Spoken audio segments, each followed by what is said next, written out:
A pedra apareceu ao lado da bota, preta e quieta como um segredo que alguém esquecera ali. Ela notou primeiro o contraste. O fosco opaco contra a neve sem brilho, o formato arredondado que não pertencia ao leito de cascalho onde acendia o fogo. O focinho do pastor alemão tocou-a com delicadeza e empurrou-a como quem entrega um presente. Depois recuou, orelhas erguidas, olhos fundos e atentos. A mulher abaixou-se, sentiu o frio subir pelos dedos e levou a pedra ao rosto como se pudesse ler nas suas camadas uma história. Vivia sozinha na encosta há 3 anos. As estações tinham riscado a casa de madeira com veios de tempo. O vento polia as tábuas e a lenha acumulada tinha cheiro de antigas conversas. Trazia consigo poucas coisas do mundo que deixou para trás. Uma caixa de ferramentas, um velho fogareiro, os registros de um trabalho curto em um posto de prospecção, memórias que vinha emparedando para evitar que a cidade invadisse o silêncio. A cadela, enorme, a pelagem densa, olhos que guardavam a linha entre o instinto e a ternura, era a companhia que restava. Chamava-se Luna, ou Maria a chamava assim nas manhãs em que a voz precisava de um nome além de si mesma. A pedra preta era ordinária por fora. Não havia veios de quartzo que cintilassem à luz do dia, nada que imediatamente gritasse valioso. Ainda assim, quando ela a limpou com a manga e passou o polegar sobre a superfície, algo minúsculo refratou. Um lampejo como metal por dentro, um hálito de cheiro metálico que não lembrava nada além do posto de prospecção onde anos antes tinha passado um mês a ouvir rochas e aprender a ler o silêncio delas. Era uma sensação primitiva, reconhecimento e medo em um único movimento. O que ela sabia, no fundo, era que pedras assim não apareciam onde e quando quisessem, havia uma razão por trás.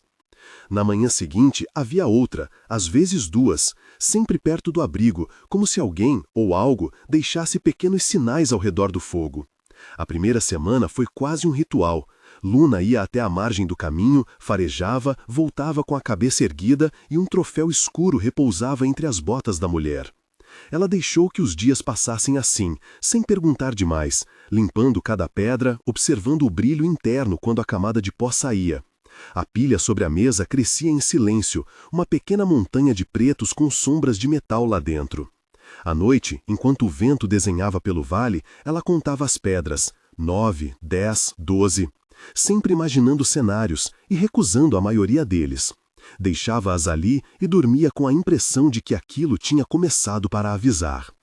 Havia memórias que insistiam em vir à tona quando a pedra reluzia. Lembranças do calor opressivo do interior da caminhonete do posto de prospecção, do geólogo, de voz baixa, de mãos feitas para quebrar rochas, que lhe ensinara a notar o cheiro sutil do ferro, o padrão das fraturas. Nem tudo que brilha é ouro, mas tudo que tem ferro conta história. Ele dizia, batendo no bloco com o martelo para ouvir o som. Ela repetia aquelas lições sem querer admitir que ainda sabia o suficiente para ler uma pedra. Não gostava da profissão, não gostava do mundo que vinha com ela.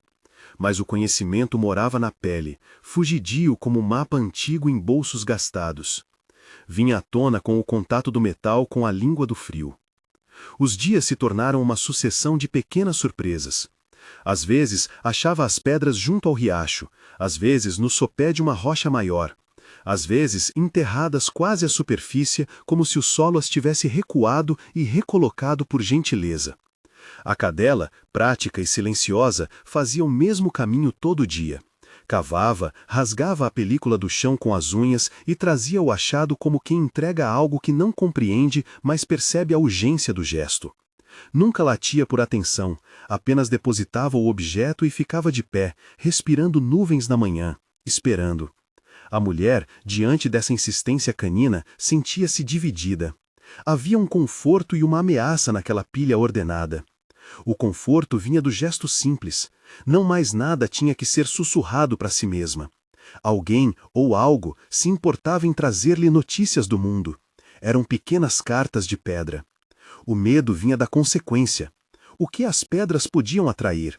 Gente, olhares, curiosidade que se transformava em passo firme sobre o solo que ela tinha escolhido como refúgio. Lutou com a possibilidade de guardar o que achara. Esconder, pensou, era a escolha que preservaria sua paz. Mas havia um outro pensamento, mais pesado e menos senhor de suas decisões. Se havia instabilidade no solo, se aquelas pedras eram sinal de que algo maior acontecia na montanha, o egoísmo poderia custar caro, a vida dela, a do vale, talvez até a de outras coisas que viessem a passar por ali. Uma manhã, ao limpar outra pedra, percebeu pequenos cristais dentro da fratura. A luz que saiu era menos um brilho e mais uma claridade encolhida, como se uma geada tivesse preso luz sob a camada escura. O cheiro metálico ficou mais forte. Tocou a pedra com o indicador e lembrou, com uma clareza que lhe doeu, do geólogo rasgando uma amostra e mostrando o corte. Olha a textura, vê como o ferro se organiza. Isso não é comum por aqui. Se há muito ferro numa sequência, o solo se movimenta. A montanha fala antes de cair. Ele tinha um jeito cansado que não agradava à cidade, mas seus avisos permaneciam. No abrigo, ela se sentiu pequena diante daquela frase guardada como um aviso em caixa hermética. Os pensamentos começaram a pesar em acontecimentos. E se alguém viesse procurar as pedras? E se caçadores de achados trouxessem máquinas, caminhões, quebrassem a paz? E se, pior, as pedras estavam sendo produzidas por algo na terra que indicava perigo? Conforme o saco no canto da mesa enchia, ela imaginava visitantes com lanternas e botas que fariam mais do que olhar. A solidão, que até então fora sua proteção, podia transformar-se em vulnerabilidade. Era essa linha tênue que a atormentava: preservar o segredo ou alertar alguém capaz de avaliar o risco. Chamar a emergência não era uma expressão que ela gostasse de pronunciar. Significava admitir que o controle era insuficiente, que o abrigo poderia ser insuficiente frente a uma força da montanha. Ainda assim, a certeza crescia como um músculo que precisava ser usado. Havia outras razões, menos racionais, para não ceder. A vergonha de voltar ao mundo com um saco de pedras, de ter de explicar que não eram tesouros de novela, paralisava. Também havia as memórias da cidade, vozes que viravam conselho ou acusação, olhos que transformavam histórias em fofoca. A decisão de manter-se isolada não era apenas sobre fugir, era um modo de preservar a si mesma dos dedos que sempre quis tocar a ferida mal curada. Nos dias em que a pilha parecia maior que a mesa, a mulher sentiu o peso da escolha como uma pedra a mais no fundo do peito. Mas a insistência de Luna era um argumento repetido que não se cansava. A cadela trazia, todos os dias, pedras posicionadas como se marcassem um mapa invisível. Havia algo nos hábitos do animal que apontava para um padrão, não aleatório, não brincadeira de cão. Quando noites de neve encobriam o caminho e a mulher fitava a pilha, pensava na cadela indo lá fora, sentindo o solo com as patas, usando um corpo construído para ler o mundo em impressões mínimas. Era um lembrete de que o instinto animal, mesmo sem linguagem humana, muitas vezes detecta tremores e mudanças antes de olhos que dependem de mapas e sinais oficiais. Talvez a cadela não soubesse o que a pedra significava. Sabia, no entanto, que algo ali precisava ser trazido. A decisão amadureceu em 2 dias de vento forte, quando um estrondo subterrâneo, pequeno mas nítido, sacudiu a chaleira sobre o fogo. Naquela manhã, Luna trouxe 3 pedras, dispostas lado a lado como um marcador. Quando ela tocou a primeira, sentiu uma vibração leve como o último suspiro de um telhado. O susto foi imediato e profundo. Sentiu o chão sobre os pés menos firme do que antes. Notou pela primeira vez em muito tempo a precariedade de suas vigas, o modo como a terra sob a porteira cedia e recuava. Não deu para se convencer de que era paranoia. A memória das palavras do geólogo transformou-se em ordem. Havia que avisar. Agir significava retomar o caminho que houvera escolhido para evitar. Enxergar funcionários, perguntas, longas explicações. Talvez houvesse ridículo, talvez cautela, talvez não. Mas havia também a possibilidade de que, sem auxílio, algo pior pudesse acontecer. Chamar a emergência assumiu nesse ponto o papel de verbo necessário. Não era sobre pedras e riquezas. Era sobre prevenir, sobre não transformar sua casa em armadilha.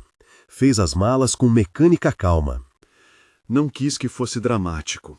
Organizou um pequeno saco de lona, colocou dentro as pedras que julgava mais representativas, um cobertor e prendeu a trela de Luna na mão. A cadela abanou o rabo como se a compreensão dela fosse completa e sem julgamentos. A descida até a cidade foi longa como confissão. A trilha tornava-se caminho e a casa de madeira um ponto no horizonte que ia diminuindo. Ao final da estrada de terra, onde o asfalto surgia com cheiro de óleo, a cidade parecia menor do que nas lembranças. Havia cafés com mesas de madeira e ônibus que passavam assobiando. A mulher caminhou pela praça com passos medidos, Luna ao seu lado arrastando a sombra. Encarou-se na vitrine do armarinho, olhos cansados, rosto vincado pelo frio e pela decisão. Ainda não sabia se havia feito certo. Parou em uma lanchonete para tomar café. Era uma taberna de rostos conhecidos para quem vivia na região. Olá, oi, um pedido de leite com café. A cadela sentou-se ao pé da mesa, virou a cabeça e aceitou água de um copo que alguém ofereceu com surpresa e gentileza. A humanidade da cena deixou vulnerável. Percebeu que levar aquilo adiante talvez significasse abrir mais portas do que queria. Ainda assim, ergueu o saco de lona e olhou para o interior. Pedras pretas com fios de luz interna, como pequenas lâmpadas abafadas. Entrou na delegacia com o saco contra o peito por instinto, metade do percurso tomada por vergonha e metade por urgência.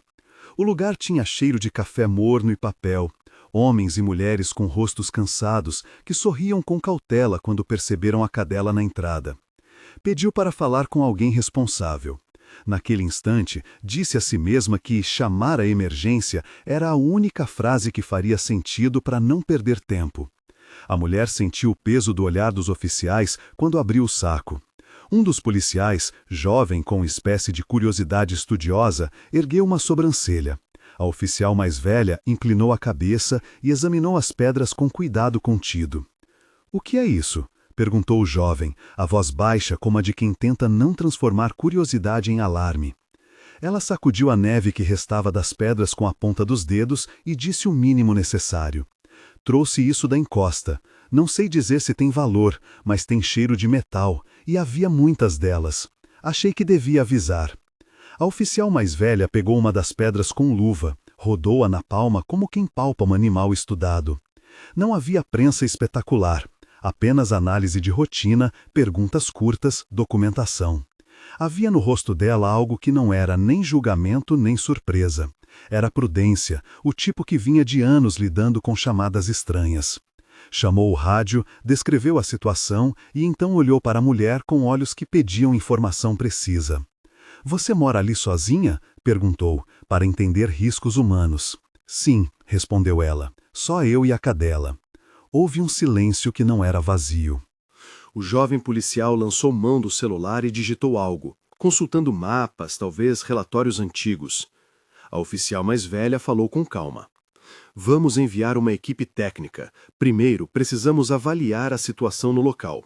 Se houver risco, vamos acionar o Serviço de Emergência da Defesa Civil e isolar a área. Obrigada por ter trazido isso até nós. A mulher respirou como se tivesse soltado uma pedra do peito. Um alívio começou a infiltrar, tímido. A ideia de que alguém vinha, não para explorar, mas para proteger, era estranha e boa. Ainda assim, uma parte de seu corpo ficou tensa. Havia algo de exposição no ato de esperar que homens e mulheres de farda avaliassem seu chão.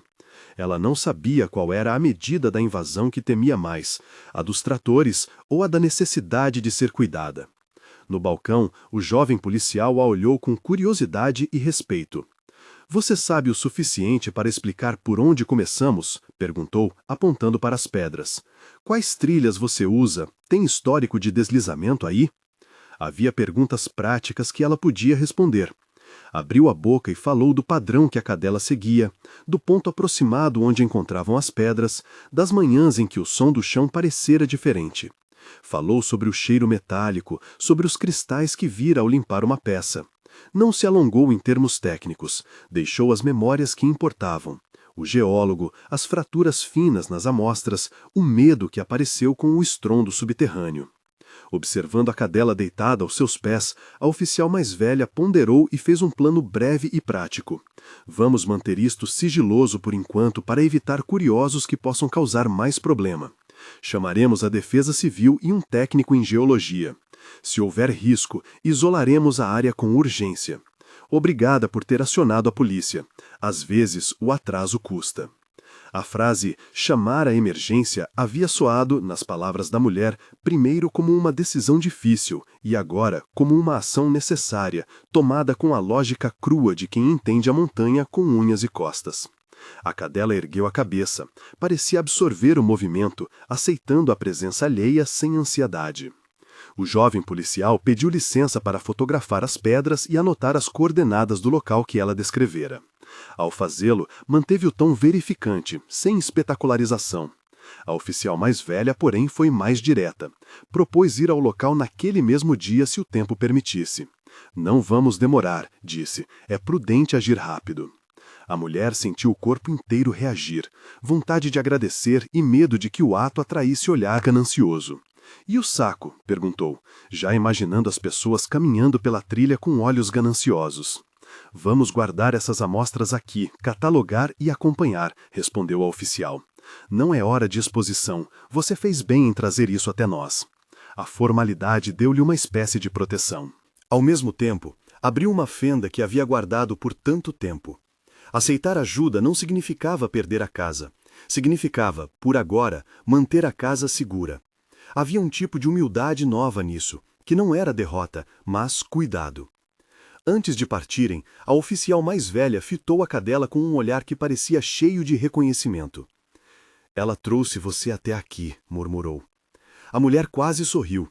Sim, disse, e a frase veio curta, nítida. Ela me trouxe. Pensou em todas as manhãs, nos focinhos empurrando pedras, nas patas limpas ou enlameadas. Pensou na decisão que a viera consumindo e agora parecia se mover em direção a uma resposta. Ao sair da delegacia, com a bolsa menos pesada por se ter desfeito de parte do segredo, a cidade tomou-lhe de volta um sopro de normalidade. Os passos na rua eram uma música trivial. Luna caminhava ao lado, cansada talvez, mas contente por estar com ela. Havia, no ar, a sensação de que algo estava em andamento, e isso tanto aliviava quanto provocava apreensão. A mulher não sabia ainda se seu gesto abriria portas para outros problemas, escavações, vizinhanças de curiosos ou mesmo a perda daquele refúgio por mudanças que nem imaginara. Mas sabia, com uma clareza que a surpreendeu, que não queria ser a causa de uma tragédia simplesmente por ter calado.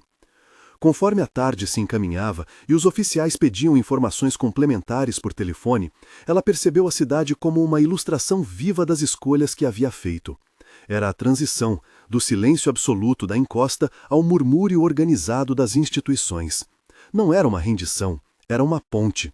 Ao longo do caminho de volta, já com a promessa de retorno da equipe, ela olhou para a pilha de pedras no saco na parte de trás do carro velho que um vizinho a deixara usar. O brilho interno escondido sobre o preto ferroso parecia menos um tesouro e mais um sinal de emergência, uma mensagem cifrada que a montanha lhe enviara por meio da cadela. A noite caiu com pressa, e a casa na encosta recebeu-a com o mesmo assento antigo de sempre, o fogo, a lenha, a respiração entre as paredes. Luna deitou-se junto ao pé do velho sofá, a cabeça na delacia do cobertor. A mulher sentou-se à mesa, colocou as mãos nas pedras que restaram dentro do saco e passou o polegar sobre uma delas até sentir o relevo. Havia dentro delas algo que a puxava de volta para o mundo. Talvez fosse medo, talvez fosse responsabilidade, talvez fosse apenas a necessidade de não deixar que a montanha falasse à toa. Quando fechou os olhos, ouviu de novo o som frio do estrondo subterrâneo, um aviso que prometia retorno. Em algum lugar, oficiais planejavam rotas, consultavam mapas, encomendavam equipamentos. Lá em cima, a cadela dormia, com o focinho afundado na lã do cobertor, como quem guarda um segredo que protege. Ela não sabia que nas profundezas do solo algo se movia em silêncio e que as pedras pretas que o cachorro dela trouxera tinham sido o primeiro aviso. A noite caiu com pressa e a casa na encosta recebeu-a com o mesmo assento antigo de sempre, o fogo, a lenha, a respiração entre as paredes. Luna deitou-se junto ao pé do velho sofá, a cabeça na delacia do cobertor. A mulher sentou-se à mesa, colocou as mãos nas pedras que restaram dentro do saco e passou o polegar sobre uma delas. Havia dentro delas algo que a puxava de volta para o mundo. Talvez fosse medo, talvez fosse responsabilidade, talvez fosse apenas a necessidade de não deixar que a montanha falasse à toa. Quando fechou os olhos, ouviu de novo o som frio do estrondo subterrâneo, um aviso que prometia retorno. Em algum lugar, oficiais planejavam rotas, consultavam mapas, encomendavam equipamentos. Lá em cima, a cadela dormia, com o focinho afundado na lã do cobertor, como quem guarda um segredo que protege. Ela não sabia que, nas profundezas do solo, algo se movia em silêncio e que as pedras pretas que o cachorro dela trouxera tinham sido o primeiro aviso.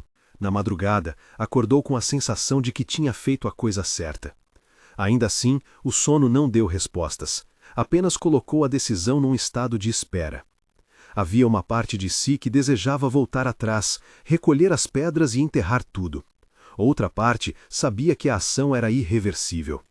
Havia, por fim, uma certeza simples. A montanha não era branca nem negra. Era um corpo com reações e ela, que a habitava, deveria aprender a ouvir. Ao amanhecer, quando vestiu o casaco grosso e ficou à porta observando o vale, Luna alçou a cabeça e latiu apenas uma vez. Curto, firme, como se convocasse a atenção do mundo. O som foi pequeno, mas o suficiente. Ela sorriu com a força de quem aceita um destino improvável. Pegou as amostras que ficariam com ela até a volta dos oficiais e prendeu a trela no gancho da porta. Sair fora foi tomar um fôlego antes do que vinha. Ao chão, a trilha estava mais escorregadia. As marcas de patas que Luna deixava eram as únicas outras pegadas além das suas. A montanha ali perto parecia respirar, um corpo de pedra que guardava segredos e podia, se lhe apetecesse, transformar-se em ameaça. Ela apertou os dedos na trela e seguiu caminho à espera de carros que haviam prometido vir. Havia um fio de tensão que acendia pela espinha, uma mistura de fé primitiva no instinto canino e receio humano de se expor. Enquanto caminhava, não pôde deixar de pensar no que aconteceria se as pedras fossem realmente um indicador de movimento geológico. A ideia gerou um nó na garganta. Chamar a emergência tinha deixado de ser apenas uma expressão, tornara-se o primeiro passo de algo maior. O que não sabia e que nem poderia saber era até que ponto essa escolha mudaria as coisas. Para a montanha, para ela e para a cadela que, num gesto simples, passara a ser a ponte entre dois mundos. E naquele dia que começava cinzento, ela continuou a andar com a trela na mão, carregando não só as pedras, mas a decisão que as transformara em necessidade. Os carros chegaram numa pequena caravana de luzes e ruído que parecia estranho aquele vale de silêncio.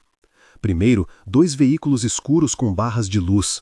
Depois uma picape com a logomarca da Defesa Civil e, por fim, o utilitário do Serviço Geotécnico. A mulher observou-os sair, um depois do outro, da curva da estrada de terra e sentiu algo parecido com um alívio crônico, pesado, porém verdadeiro. Luna esticou o corpo, ergueu o focinho para o vento e prendeu-se à trela com a mesma calma que sempre tivera. A mulher era o centro de suas decisões, e a vida acontecia em volta desse eixo. Ao chegarem ao ponto que ela havia descrito, o arqueio da Defesa Civil anotou coordenadas no GPS com dedos que vibravam de frio. Um técnico do Serviço Geotécnico ajeitou o cinto com precisão profissional. Um geólogo mais velho e com cabelos ralos sob o gorro carregava um estojo que cheirava a café e mapas. Havia, entre aqueles rostos, algo que lembrava a mulher do posto de prospecção, a seriedade do trabalho que não precisava de heroísmo para ser imprescindível. Caminharam até o sopé onde Luna costumava cavar. A trilha, úmida da manhã, guardava as marcas das patas do cão e as pegadas da mulher. Ali, a terra tinha um arrepio diferente. Algumas seções estavam frouxas, outras esticadas. Uma placa do chão parecia deslocada, como uma tampa mal encaixada. O geólogo agachou-se e passou a mão sobre a superfície, os olhos estreitos de quem lê um texto antigo. Há fraturas superficiais, disse ele sem pressa. Não é enorme ainda, mas a rede de falhas é clara. As pedras que você trouxe podem ser parte do mesmo processo. Ela entregou ao jovem policial algumas amostras que haviam sido catalogadas na delegacia. O homem as segurou com luvas, olhou primeiro para o preto externo e, depois de limpar uma com um pano, viu a luz interna que a mulher conhecia tão bem. A respirou fundo. Isso tem pirotecnia de ferro, murmurou, num português que queria ser técnico. Pirrotite, possivelmente, ou algum sulfeto com brilho metálico. Indica alteração hidrotermal antiga. Pode alterar a resistência do solo se estiver em camadas, especialmente com gelo e descongelamento. Era uma explicação curta e precisa, sem floreio. Para a mulher, as palavras ativaram as memórias guardadas em uma gaveta que ela raramente abria. Martelo batendo, o giló do jato de água numa amostra cortada, o geólogo do posto dizendo que a terra fala antes de se mover. O jargão não era necessário, sabia o suficiente para entender o tom. Os oficiais estabeleceram um perímetro por precaução. Fitas foram estendidas entre pedestais improvisados, placas pequenas advertiam sobre risco. A Defesa Civil pediu que a mulher, por hora, se afastasse de áreas com risco de queda. Ofereceram um abrigo temporário na comunidade mais próxima, transferência de pertenças essenciais e a presença de vigias até que uma avaliação estrutural completa fosse feita. Ela hesitou. Aceitar o abrigo implicava interromper a rotina que a mantinha inteira. Recusar podia significar encarar um perigo que talvez fosse silencioso demais para ela sozinha. Luna, como se percebesse a encruzilhada, roçou a mão dela com o focinho e depois inclinou a cabeça para o geólogo num gesto quase suplicante, como se pedisse que a montanha fosse levada a sério. Prefiro ficar aqui, ela começou, a voz pequena e estreita entre o vento. Se for possível, só vigiar em pontos seguros. Não quero transformar minha casa num espetáculo. O geólogo olhou para a mulher com respeito. Havia em seus olhos a experiência de quem vira o melhor e o pior das escolhas humanas. Entendo. O que podemos oferecer é um monitoramento temporário e, se você concordar, um plano de evacuação simples. Não é contra a sua vontade, mas em nome da segurança. A montanha não tem pressa, disse ele com uma metáfora que não era fogo de efeito, mas cálida verdade. No fim, ela aceitou que alguém permanecesse naquela noite numa tenda próxima, que marcassem pontos de observação e que, se houvesse qualquer movimento súbito, a sirene local soaria. Aceitar não era desistir da casa. Era um contrato mínimo para que ela pudesse continuar a viver ali se a montanha permitisse. Era também o reconhecimento de que chamar a emergência, de fato, era uma ponte entre cautela e preservação. O retorno ao acampamento foi lento. A mulher caminhou ao lado de Luna, enquanto a equipe recolhia amostras e documentava as pequenas fraturas. Havia um silêncio de trabalho naquele baixo movimento, e com ele vieram perguntas diretas que não feriam, apenas procuravam mapa. Quantos pontos a cadela havia encontrado pedras? Há quanto tempo? A que distância do leito principal? Ao chegarem num ponto onde o solo parecia menos coeso, o geólogo pediu que todos recuassem alguns metros. Procurou com a lanterna solar por uma linha, por um sulco, por uma sombra. De repente, o chão cedeu sutilmente sobre o pé da jovem oficial. Uma fenda se abriu em zigue-zague e um ruído de pedra movendo-se produziu uma nuvem fina de pó que pairou na luz oculta do fim de tarde. Não foi uma explosão nem um estrondo monumental, foi um aviso seco, preciso, que fez as pessoas ao redor prenderem o fôlego. É isto, disse o geólogo com um fio de voz. Uma fratura ativa. Se chovesse, se houvesse descongelamento, a água infiltraria e faria pressão. Isso pode escorregar. A mulher sentiu o chão como se fosse o corpo de alguém que tem febre, menos firme, sujeito a mudanças.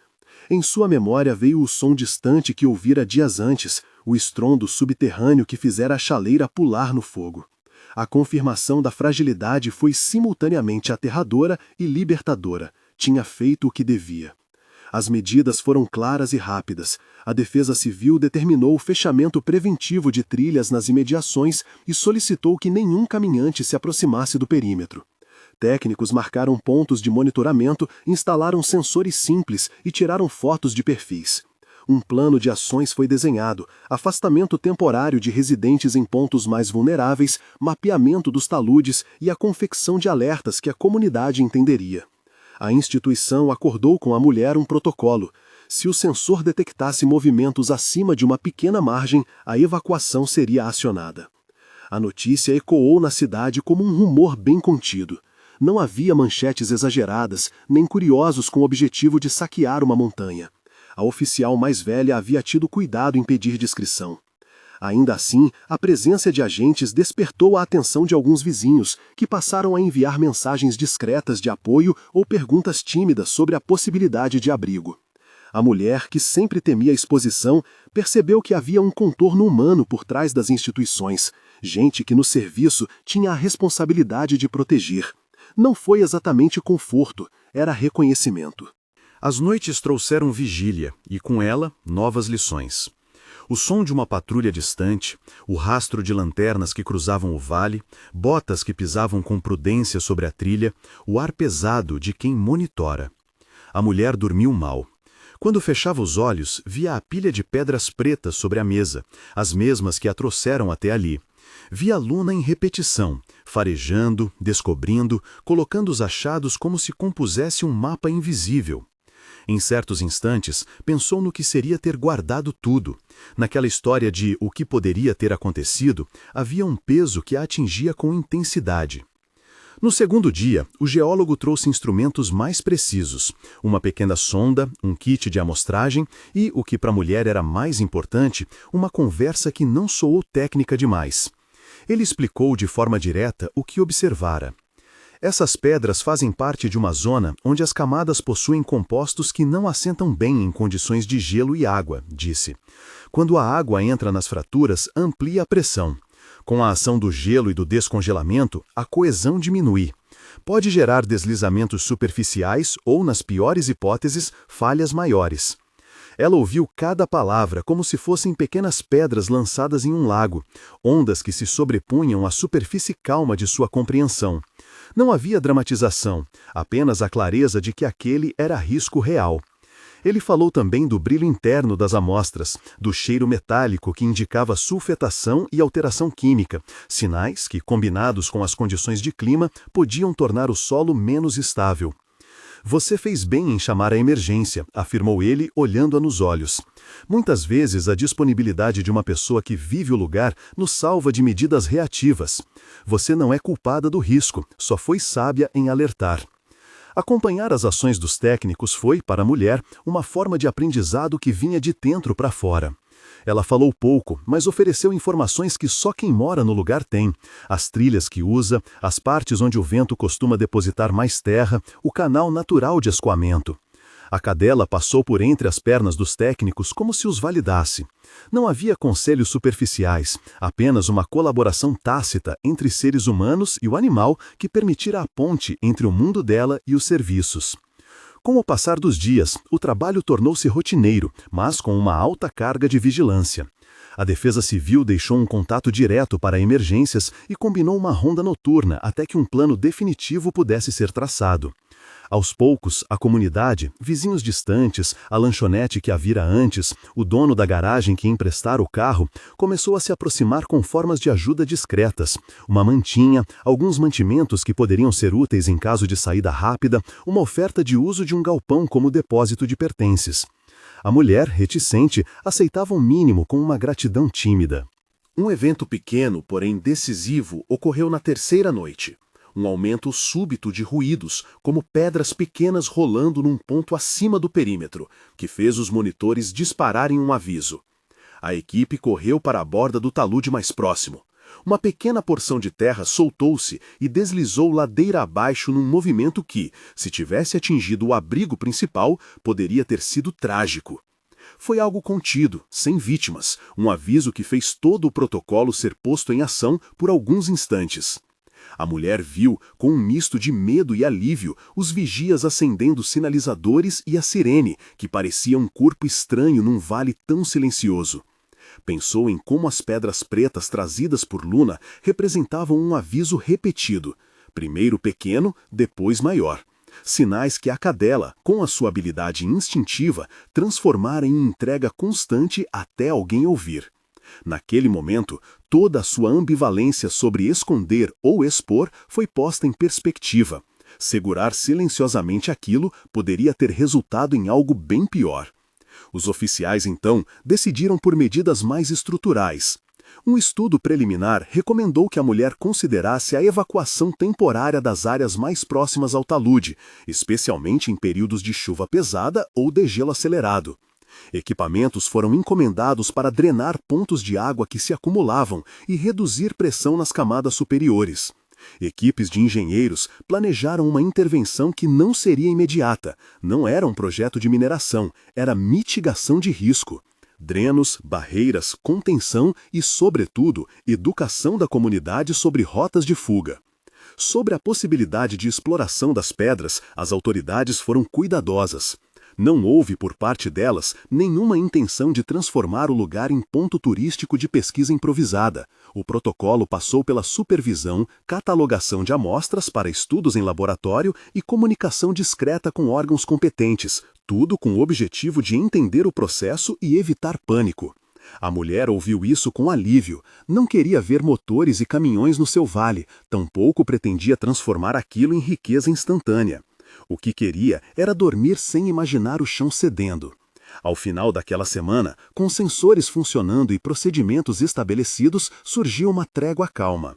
A mulher, que aprendera a ser cautelosa quanto às mudanças, caminhou até a mesa onde guardava as pedras pretas. Passou os dedos sobre cada escuro, limpou-os com um pano e observou o brilho errado que ainda pulsava no interior. Havia ali um duplo sentimento. Reconhecimento de que aquelas coisas tinham o poder de mudar situações e uma pequena perda, a perda da ilusão de que podia ficar completamente fora do mundo. Numa tarde em que o sol tentou aquecer o vale, a oficial mais velha retornou com um relatório e uma proposta. Pediu que sentassem perto do fogo, entrelaçando papéis e termos técnicos com palavras simples. Ofereceu a ela a chance de enviar amostras para um laboratório regional que confirmaria a composição mineral e as possíveis implicações geotécnicas a longo prazo. Também sugeriu que a mulher participasse de reuniões de comunidade onde explicariam as medidas tomadas para evitar boatos e manter todos no mesmo compasso. Não é para tornar pública sua história, disse a oficial, suave. É para que a comunidade saiba como agir e para que se respeite o perímetro. Você fez o certo ao chamar a emergência. A proteção começa por quem vive o lugar. A mulher ouviu e sentiu, numa musculatura interna que talvez estivesse embotada por anos, que havia algo que mudara. Não era fama, tampouco caridade forçada. Era o reconhecimento de que seu gesto adverso ao isolamento fora, ao fim, um ato de cuidado. Não havia solução dramática, ninguém prometeu dinheiro, nem um novo começo automático. Havia uma rede montada para prevenir riscos e, nisso, uma oferta de apoio que ela não rejeitou. Nos meses seguintes, a vida se arranjou em nova cadência. As equipes voltavam periodicamente para monitorar mudanças. Sensores enviavam relatórios. A mulher mantinha comunicação regular e aceitou algumas melhorias defensivas no entorno da casa. A pilha de pedras pretas sobre a mesa perdeu um pouco do segredo. Cientistas tomaram amostras, o laboratório confirmou elementos que justificavam preocupação em determinados cenários climáticos. Mas nada disso destruiu a rotina que ela tanto guardava. O fogo, a lenha, o gesto de abrir a porta e encontrar Luna, que parecia sempre esperar por uma manhã com a mesma paciência. O que mudou foi interior. Ela começou a conversar com a mulher da lanchonete, aceitou uma cesta de mantimentos que a comunidade ofereceu e trocou algumas palavras com o dono da garagem. A reserva antiga não se foi, apenas encolheu um pouco para dar espaço à realidade de que pedir ajuda, às vezes, é também proteger o que mais se ama. Tornou-se claro que chamar a emergência não fora capitulação, mas uma escolha feita para manter o que ela tinha. A casa, o fogo, o direito de continuar a viver ali, sem que o silêncio se transformasse em negação de perigo. Luna continuou a encontrar pedras. Não com a regularidade obsessiva de antes, mas em momentos soltos, quase simbólicos. Uma, duas, uma vez em que trouxe uma com um pequeno veio que cintilou e fez a mulher sorrir com reconhecimento, não por ambição, mas por afeição a um instinto que agora ela compreendia melhor. Às vezes a cadela trazia galhos ou ossos de animal, lembrando que o mundo do animal é prático e cotidiano. Outras vezes, um seixo que parecia retido de propósito, como quem marca uma trilha para retorno. O gesto de agradecer aos oficiais, ao geólogo, à equipe que não dispensara prudência por espetáculo, tornou-se habitual em palavras curtas e sinceras. A mulher entendia que precisava devolver em cooperação aquilo que pedira em socorro.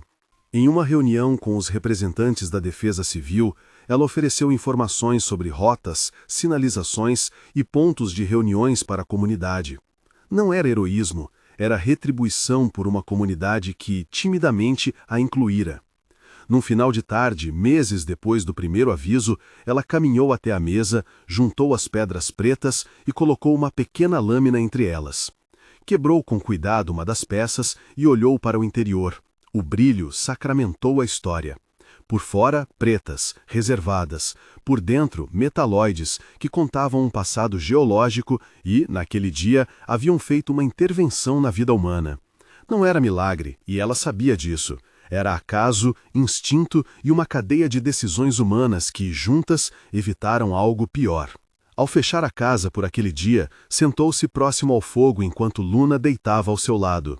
Olhou para a entrada da trilha, onde a luz das lanternas agora marcava postos de observação, e sentiu uma gratidão quieta que não precisava transformar-se em palavras. Pensou na frase que a oficial mais velha havia dito no balcão da delegacia. Ela trouxe você até aqui. Era uma verdade simples e também complexa. Uma cadela fazia o que um ser leal sempre faz, salvaguardar quem ama com os recursos que tem. Havia um tipo de reconciliamento ali, fértil e contido. Não se tratava de abandonar a montanha ou de se tornar celebridade por ter descoberto pedras pretas. Tratava-se, sim, de perceber que solidão e autocontenção não são necessariamente sinônimos de sabedoria quando o risco põe em jogo vidas.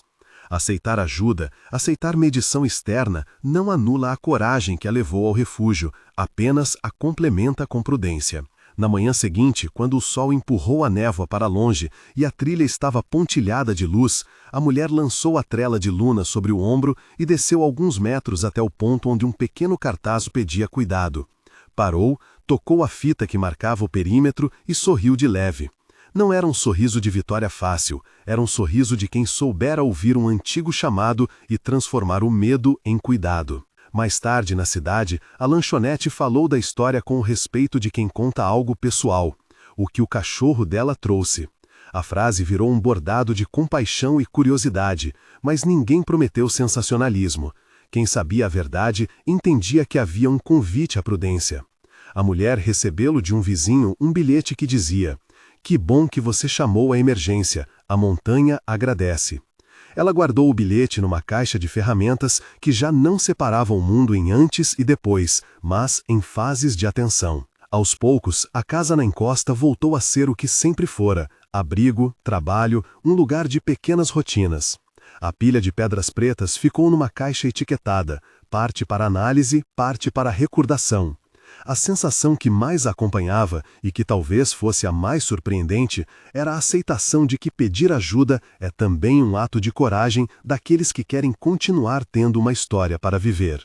Luna, que ainda de manhã trazia pequenos presentes, vinha e deitava a cabeça no colo dela com a confiança silenciosa de sempre. E era isso, não uma promessa de fortuna por pedras pretas, nem um milagre escondido, mas um fio que ligou o instinto de um animal ao juízo humano e às instituições. A cadela foi o elo que transformou um sinal em ação. O chamado à emergência foi a ponte entre o cuidado individual e a proteção coletiva. A montanha, que guarda seus segredos, continuaria a ser uma força antiga, mas agora, quando o vento soprava pelas tábuas da casa, a mulher dormia sabendo que não estava sozinha para ouvir seus ruídos. Ao entardecer, quando a luz ficou dormente e o fogo projetou sombras longas pelas tábuas, ela passou a mão sobre o pelo de Luna e murmurou como se dissesse uma oração que não precisava de religião, apenas de reconhecimento. Obrigada. Luna piscou, e no movimento simplérrimo do focinho pousado na sua mão estava a confirmação de tudo. O cachorro dela trouxe pedras pretas, que fizeram ela chamar a emergência, e foi isso que, no lugar do espetáculo, salvou a paz que ainda desejava guardar. Se alguém perguntasse, ela diria apenas que fez o que devia, que a solidão não a eximia de cuidar dos riscos, que um animal pode nos lembrar com insistência mansa do que devemos ouvir. E assim, com passos pequenos e olhos atentos, a vida continuou, contida, atenta e pela primeira vez em muito tempo, menos só.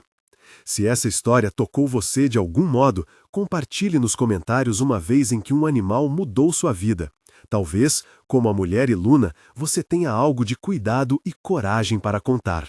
Se alguém perguntasse, ela diria apenas que fez o que devia, que a solidão não a eximia de cuidar dos riscos, que um animal pode nos lembrar com insistência mansa do que devemos ouvir.